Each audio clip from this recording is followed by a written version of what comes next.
মই কোনো দলৰ প্ৰতিনিধি নহয় ইয়াত মোক কোনোবাই ভাল পালে পাব বেয়া পালে পাব কিন্তু এবাৰ ৰাইজে উত্তৰ দিয়াটো খাটাং মাত্ৰ 5 বছৰ সময় দিয়ক আমাক অসমক বানমুক্ত কৰাৰ দায়িত্ব আমাৰ असम को बाढ़ मुक्त बनाने का काम भारतीय जनता पार्टी की 5 साल बीत गए अमित शाह जी বৰ ডাঙৰ প্ৰতিশ্ৰুতি দিছিল দেখোন বিশাল জনসভা সম্বোধন কৰি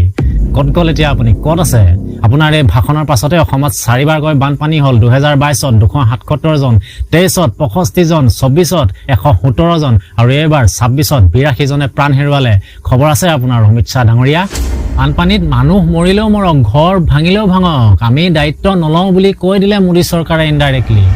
গৰাখহনীয়া আৰু বানপানীৰ দায়িত্ব চেন্ট্ৰেলে নলয় এই কাম ৰাজ্য চৰকাৰৰ বুলি কৈ বিষয়টো গা এৰাদি এৰি দিলে ৰাজ্যিক জলসম্পদ মন্ত্ৰী ৰাজভূষণ চৌধুৰীয়ে আনকি লোকসভাত এই বিষয়টো আলোচনাৰ বিষয় বুলিও ভবা নহল দেশৰ 3খনকৈ জিলা আজি বানৰ কবলত পৰি আছে ঘৰ ডুবি গৈছে তথাপিও ইয়াৰ পাছতো এই দুৰ্যোগক ৰাষ্ট্ৰীয় দুৰ্যোগ হিচাপে ঘোষণা কৰা নহল কিবা কবনে ৰাইজ কি কব অসমক মাহিয়াৰ চকুৰে চাইছেনে নাই চোৱা আমাৰ সম্পদবোৰ যেনেকৈ মোদীৰ আমাৰ সমস্যাবোৰ মোদীৰ নহয় নেকি মেৰে প্যাৰে ভাই ও বহনো আমাৰ অসমৰ বান সমস্যাটো দেশৰ সমস্যা নহয় যেতিয়া আজিৰে পৰা আমাৰ সম্পদবোৰো দেশৰ নহয়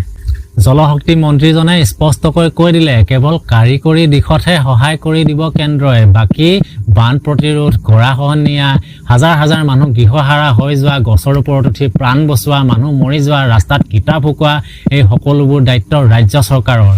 এবাৰ মোদীজীয়ে যিদিনাই অসমীয়াত আহি ভাষণ আৰম্ভ কৰিব ৰাইজে উত্তৰ দি দিব এ ফৰ আসাম হয় নে এ ফৰ একাষৰীয়া হয় বিশেষ একো নকওঁ